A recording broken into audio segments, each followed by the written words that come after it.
말씀 누가복음 5장 27절부터 39절까지의 말씀을 통하여 새 시대의 새 사명이라는 제목으로 같이 나누기를 원합니다.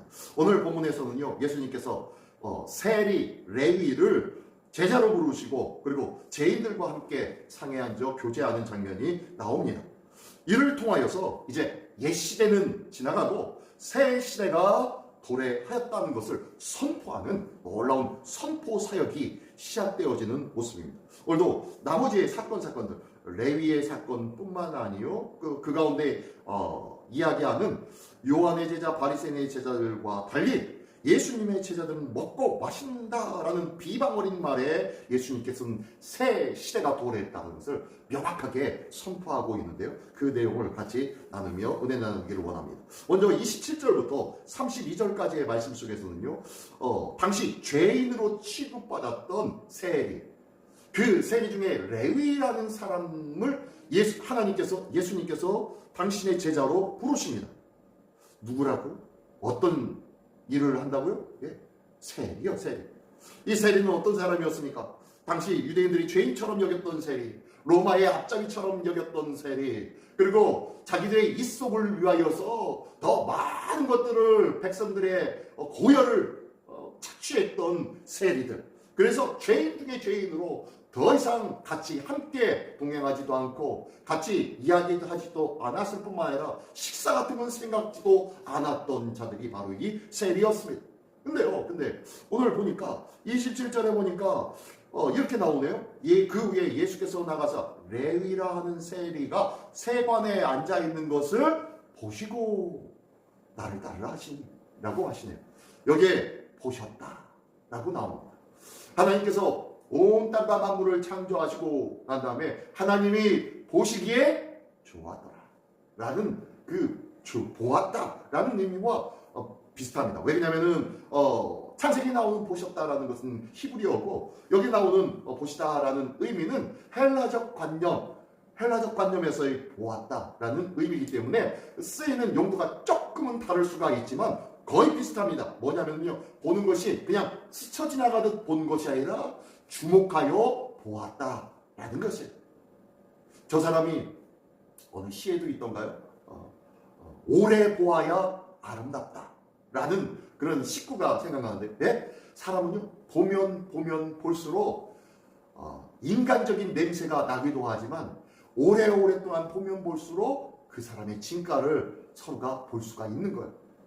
그래서 부부지간에도 오랫동안 보다 보면요, 인간적인 냄새들이 금방 서로가 풍겨납니다. 이것 때문에 서로가 실망하기도 하지만 오랫동안 보다 보니까요, 생각하지도 못했던, 전에는 알지 못했던 것들이 드러나기도 합니다. 그것 때문에 더 사랑하기도 하지요. 이처럼요, 하나님이, 예수님이 지나가시다가 레위를 보았어요. 많은 사람들은 레위를 보면서 세리네, 죄인이네 라는 것으로 끝났지만 예수님은 그를 집중적으로 지켜보십니다. 그리고 그를 나를 따르라 라고 말씀하십니다. 제자로 삼아 주시고자 부르시는 장면이에요. 이에 이 말을 들은 이 레위, 많은 유대인으로부터 죄인으로만 취급받았던 레위, 많은 이스라엘 사람들로부터 왕따를 당할 수밖에 없었던 이 세리 레위, 그가 지금 한참 유명해지고 한참 하나님의 말씀을 통하여서 많은 사람들의 영혼과 심령을 붙잡아 흔들고 있는 예수 그리스도, 그분께서 부르신다는 그 부름의 기쁨으로 한달음에 달려 나옵니다. 그러면서 모든 것을 버리고 예수님께 따라 일어섭니다. 그러면서요, 자기가 많은 재산이 있었던 것 같아요. 곧바로 예수님을 위하여 자기 집에 큰 잔치를 벌입니다. 그리고 많은 사람을 초대하죠. 누구를 위해서? 예수님을 위한 잔치인데요, 그 밖에 많은 사람들을 초대합니다. 초대하는데 그 중에는 누가 있었느냐 봤더니 바리새인과 서기관들이 그들 가운데 있었더라는 거예요. 그 많은 사람들이, 근데 아마 이 바리새인과 서기관들은 그 잔치 자리에 초대받아서 가는 것 같지는 않아요. 아마 지나가다가 본 것 같아요. 많은 사람들이 운집해 있고 잔치자를 벌이고 잔치를 하고 있으니까 오고 가면 많은 사람들이 둘러보기도 하고 무슨 일이 있는지 확인하기도 했었겠죠. 그러나 그 옆에서 지켜보고 있었던 바리새인과 서기관들, 죄인으로만 여겼던 저 세리 집안에 큰 잔치가 벌어졌고 그 가운데 유대인인 예수라는 자가 들어가서 그곳에서 함께 앉아 식사를 하고 있단 말이에요. 그걸 보고 비방을 하기 시작합니다. 근데요, 예수님에 대해서 직접적으로 비방하기 뭐하니까 예수님을 따르고 있던 제자들을 향하여 비방합니다. 뭐라고요? 어짜요 세리와 죄인과 함께 먹습니까? 라고 하면서 비방을 합니다. 그랬더니 예수님께서 뭐라고 합니까? 의원은 의사에게는 건강한 자가 쓸데없고 병든 자가 쓸데있다. 나는 의인을 불러온 것이 아니요 죄인을 불러 회개시키러 왔노라. 라고 하면서 그들이 생각했던 죄에 대한 관념을 일단은 입을 다물게 만들어버립니다. 그들은요, 예수님이 함께 있었던 것, 그것도 그것이지만 일단은 이 레위는 뭐다? 죄인이다 라고 생각하고 이미 판결했던 사람들이에요. 왜 그러냐면 그들은 율법의 시대에 갇혀 있었던 사람들입니다. 율법으로 저 사람은 정한 자, 저 사람은 불의한 자, 저 사람은 의로운 자, 저 사람은 부정한 자라고 하면서 다 갈라 놓았던 자들이에요. 이미 사람들을 평가 기준 안에 하나님께서 주신 말씀을 가지고 다 기준을 나눠 놓았던 사람들이란 말이에요. 저희 시대는요, 많은 사람들이 그 평가 기준에 못 미침으로 너는 불의한 자야, 너는 부정한 자야 나누어 버렸고, 하나님의 말씀 안에 있다면 그를 기쁘게 여기며 그를 의로운 자다, 그를 정한 자다 칭찬하며 그들과 함께 하는 것이 마땅하다고 생각하였어요. 그래서 율법 안에 있는 자들, 하나님의 말씀 안에 있는 자들, 하나님을 믿고 할례를 받고 율법을 지키며 절기와 성례를 감당하고 즐거워 지키고 있는 자들을 모두가 다 의인으로만 여겼고, 그들은 하나님 앞에 설 수 있는 자, 그리고 이렇게 죄인과 같은 불의한 자들, 부정한 자는 하나님 앞에 설 수 없는 자로 나누었다는 거예요. 그러다 보니까 오늘 말씀 앞에는 어떤 사람들이 있었습니까? 부정한 사람들이 있었죠. 어떤 사람들이었습니까? 병자, 환자들이 있었죠. 온갖 병자들이 있었지 않습니까? 그들이 다 일단 나병도 들렸었고 중풍병도 들렸던 자들, 이런 자들은 하나님 앞에 부정한 자이기 때문에 그는 하나님 앞에 온전히 설 수가 없는 자들이라고 이미 선을 그어놨던 자들이에요. 그러나 예수님께서는 그들에게 하나님의 나라를 선포하며 하나님의 공의와 하나님의 자유함과 하나님의 생명을 선포하여 그들을 이끌었던 하나님의 사람 예수님이었다는 거예요. 그러면서 그들을 향하여서 다시금 또 다른 죄인을 찾은 것이 누구냐? 바로 세관 레위였어요. 육신에 병이 들려서 부정한 자라고 취급하고 그들을 성전 안에 들이지 못하게끔 나누었던 그들을 향해서 다시 한번 보여주고 있는 모습이 오늘 본문의 모습이에요. 그들은 레위라는 자는 세관이기 때문에, 세리이기 때문에 절대로 의로울 수가 없어. 불의야 의로운 자다라고 낙인을 찍었지만 예수님은 그 불의한 자와 함께 하면서 뭐라고 합니까? 나는 죄인을 부르러 왔다. 죄인을 불러 회개시키러 왔다 라고 말씀하고 있다는 거예요. 나는 어떤 사람입니까? 나는 죄인입니까? 의인입니까? 나는 완전한 자입니까? 하나님 앞에 온전한 자입니까?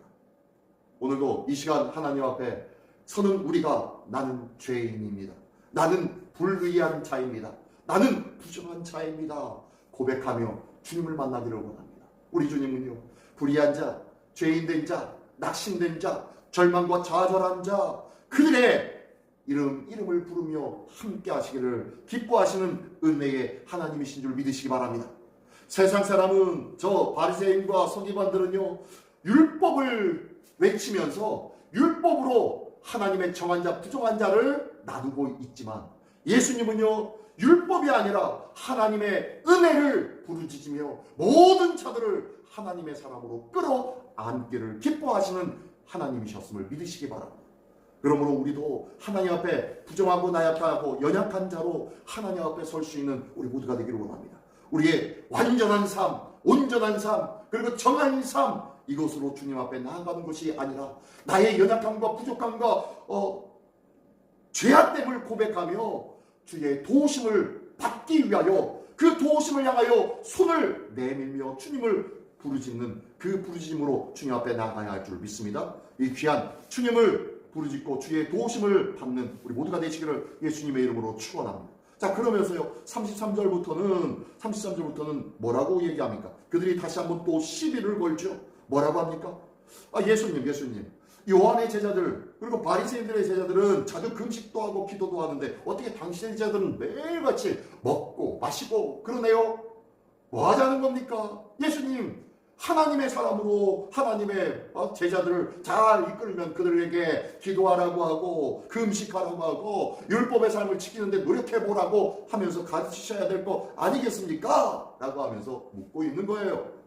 그랬더니 예수님이 또한 뭐라고 합니까? 34절의 말씀에 보니까 예수께서 그들에게 이르시되 혼인집 손님들이 신랑과 함께 있을 때에 너희가 그 손님으로 금식하게 할 수 있느냐라고 얘기합니다.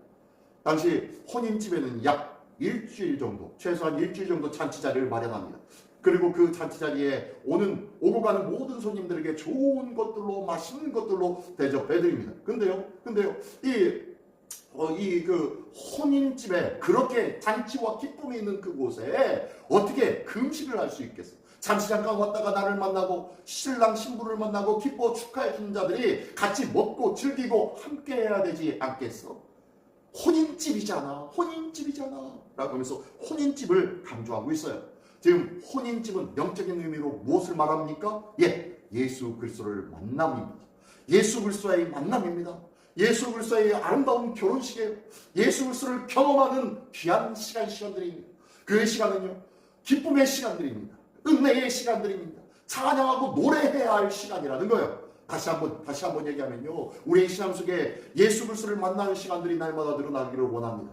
우리가 금식하고 기도할 시간은 세상 속에 들어가서 금식하고 기도해야 돼요. 보니까 나중에 뭐라고 합니까? 예수님이 35절에 보니까 그러나 그 날에 이르러 그들이 신랑을 빼앗기리니 그 날에는 금식할 것이라. 예수님과 함께하지 못할 때가 곧 오리니 그때서야 금식할 것이다 라고 말하고 있는 거예요. 예수님은 그 의미가 뭡니까? 함께 동행하며 함께 기뻐하는 시간들은 금식의 시간이 아니라 기쁨과 자유함과 찬양과 영광의 시간이라는 거예요. 하지만 예수님이 빼앗겨지고 세상에 노임되어지고 어둠의 장막 앞에 세상의 사망의 그림자 앞에 놓이게 될 그때가 있을 텐데 그때서야 너희는 기도하며 금식하며 하나님의 도우심을 구할 때가 있을 것이다 라고 말씀하고 있는 거예요. 바로 우리의 삶의 영역이라는 거예요. 우리 주님 앞에 나와 기도하고 찬양하고 예배하는 그 시간들은 하나님 앞에 감사와 기쁨이 차고 넘쳐야 되며 세상 앞에 서는 우리의 삶은 괴로움과 그리고 하나님 앞에 울부짖음과 그리고 하나님 앞에 고대함의 시간들이 되어져야 된다는 거예요. 세상 앞에서 세상 속에서 기뻐하고 즐거워하는 시간이 아니라 세상을 향하여 안타까워하며 세상을 향하여 눈물 짓고 세상을 향하여 금식하며 기도해야 되는 우리의 삶이 필요하다는 거예요.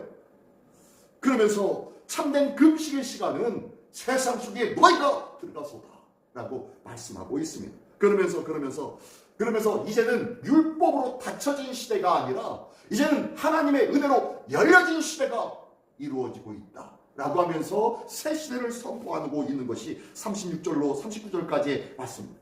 여기서는요 두 가지 비유를 말씀합니다. 첫 번째 비유는요 새 옷에서 가위로 한 조각을 새 옷을 잘라냅니다. 그리고 그 잘라낸 그것을 낡은 옷이 헤어졌다고 거기를 메꿨다는 거예요. 어떻게 이런 일들이 가능하냐는 거예요. 이런 일들이 새 옷을 찢어서 헌 옷에 덧대는 그런 일들을 누가 하겠느냐. 혹시 헌 옷을 떼어서 새 옷에 덧대면 모를까. 그런 일이 없다는 거예요. 그죠? 새 옷을 어떻게 잘라서. 그러면서 또 한 가지는요 새포도주에다가 새포도주를 낡은 가죽 부대에 넣는 자가 없을 거야. 왜 그러냐면은 이 새포도에 산화되어지면서 다시 한번 알코올로 발효되어지면서 또다시 이 가죽을 끌어당기어서 딱딱하게 만들고 그것을 터뜨려 버릴 텐데 그러지 그런 어리석은 자가 없는 것처럼 새술은 새 부대에 넣는 것이 마땅한 것 아니겠어? 라고 하면서 새 시대가 도래했음을 선포하고 있는 거예요. 예수님의 선포함으로 말미암아 이제 너희가 지키고 있었던 율법 이 율법으로 정한 자와 부정한 자를, 의로한 자와 불의한 자를 너희가 스스로 판단하고 있었지. 아니야. 하나님의 사랑과 은혜는 모든 자를 다시 품어서 그들이 잘못되어졌던 부분들이 있다면 하나님의 말씀으로 치유하고 새롭게 하는 것이 하나님의 은혜란 말이야. 이 은혜가 선포되어지는 시대를 이제는 살아야 되지 않겠느냐 라고 선포하고 있는 말씀이 36절부터 39절까지의 말씀입니다. 그러면서 마지막에 39절은 이런 말씀을 하고 있어요. 묵은 포도주를 마시고 새 것을 원하는 자가 없나니 이는 묵은 것이 좋다 함이니라 라고 말씀합니다. 오랫동안 묵혀진 포도주와 이제 곧 담아진 새 포도주가 있는데, 누가 오래 묵은 그 포도주를 마시면서 정말로 오래된 포도주구나, 정말로 맛이 깊구나 라고 하면서 즐거워하는 자가 이제 방금 담은 새 포도주를, 그걸로 나 이 헌 포도주 안 먹어, 새 포도주 그 새로 담은 거 그거 먹을 거야 라고 하면서 새 포도주를 달라고 하는 사람이 있다 없다? 없다 라고 얘기합니다. 지금 이 모습이 당시 이스라엘 사람들의, 유대인들의 모습이었다는 거예요. 영적인 상태였다는 거예요. 발생과 서기반의 상태였다는 거예요. 전날에 저희의 삶에 익숙해졌던 율법적인 삶, 그리고 저희 삶에 익숙해진 저희의 전날의 삶 속에 살다 보니까 새로운 하나님의 말씀과 은혜의 시대를 선포하니까 이 은혜의 시대, 새로운 하나님의 역사, 이것들에 대해서 적응을 알지 못하는 거예요. 지금까지 저희가 가르치고 살아왔던 삶과는 또 다른 시대를 살아가야 될 것 같단 말이에요. 그리고 생각하는 것과 그리고 바라보는 관점들이 너무너무 다르단 말이에요. 말씀을 해석하는 관점이 달라요. 그러니 어때요? 새 포도주를 멀리하는 거예요. 예수님이 선포하는 그 은혜의 말씀이 새 포도주인 거예요. 저희에게는 꺼린 거예요. 차라리 묵은 포도주가 좋다고 하는 거예요. 이와 마찬가지로 너희도 그러는구나, 너희가 그러는구나, 익숙한 것이 좋다고만 하고 참된 것을 찾지 못하는구나, 익숙한 것이 다 좋은 것이 아니다 라고 말씀하시는 것이 39절의 말씀입니다. 기억하십시오. 유대교의 낡은 체계를 고쳐주시려고 오신 분이 예수님이 아니에요. 예수님은 유대교의 율법으로 똘똘 뭉쳐져 있는 이것을 고쳐주시려고 하신 분이 예수님이 아니시라고요. 그러면 왜 오셨습니까? 이 율법의 불완전함으로 말미암아 너희가 넘어지고 엎어지고 있었구나. 그러므로 이 율법의 불완전함을 내가 온전히 완성시켜주기로 왔노라 라고 하며, 뭘 통하여서? 하나님의 은혜를 통하여서 이 불완전했던 율법을 완성시키고자 오신 분이 바로 예수 그리스도라는 거예요. 예수님은 율법을 완성하고 예언들, 하나님의 선지 선인들의 말씀들을 온전히 성취하시는 분이 바로 예수님이십니다. 나를 살리는 것은 어떤 교리나 전통이나 율법적인 삶이 아니라 내가 11조를 얼마 내고 내가 주일을 어떻게 섬겼고 내가 시간들을 어떻게 지켜왔는지 이런 것이 아니라 우리의 삶 속에는요, 하나님의 말씀에 의지하며 예수 그리스도를 향한 믿음의 표준이 온전히 그분이 표준이 되어져야 된다는 거예요. 그래서 그분을 바라보며 기도하고 그분을 바라보며 예배하며 그분을 바라보며 말씀으로 살아가고자 애쓰고 수고하며 세상 속에서는 그분의 은혜가, 그분의 역사가 그립고 그리워서 세상을 향하여 늘 눈물로 기도하며 금식할 줄 아는 자, 그런 역동적인 신앙의 삶이 필요하다고 말씀하고 있는 것입니다. 오늘 새 시대 새 사명을 선포하신 예수님의 그 새 시대 새 사명 선포로 말미암아 옛 시대의 산물인 종교가 기독교 어떤 틀에 매어있진 그런 종교가 아니라 이제 새로운 시대의 선물이신 예수 그리스도를 가슴에 품고 살아가는 은혜의 사람, 생명의 사람, 사랑의 사람으로 우리 모두가 온전히 서는 기쁨의 한날 되어지기를 예수님의 이름으로 축원합니다. 기도하겠습니다. 전능하신 주님 감사합니다. 오늘도 지금껏 살아왔던 신앙의 습관에 얽매이는 자 되지 않게 하여 주시옵소서. 묵은 포도주를 마시고 새 것을 원하는 자가 없는 것처럼 혹시 나도 지금까지 묵혀왔던 익숙해졌던 신앙의 삶이 전부인 것처럼 깨닫고 살아갔던 삶이 있었다면 이 시간도 내려놓게 하여 주시고 오늘 나에게 주어진 하나님의 새 생명의 말씀으로 새롭게 일어서며 새롭게 다짐하며 새롭게 작정하며 살아가는 복된 한 해, 복된 한 날 될 수 있도록 인도하여 주시옵소서. 이 모습으로 새로운 믿음과 은혜의 삶을 시작하기를 원하오니 주님 도와주시고 성령님 인도하여 주시옵소서. 오늘도 주의 말씀과 성령의 인도하심으로 참된 승리를 거둔 우리 모두가 될 줄 믿사오며 사랑하신 예수 그리스도의 이름으로 기도드리옵나이다. 아멘.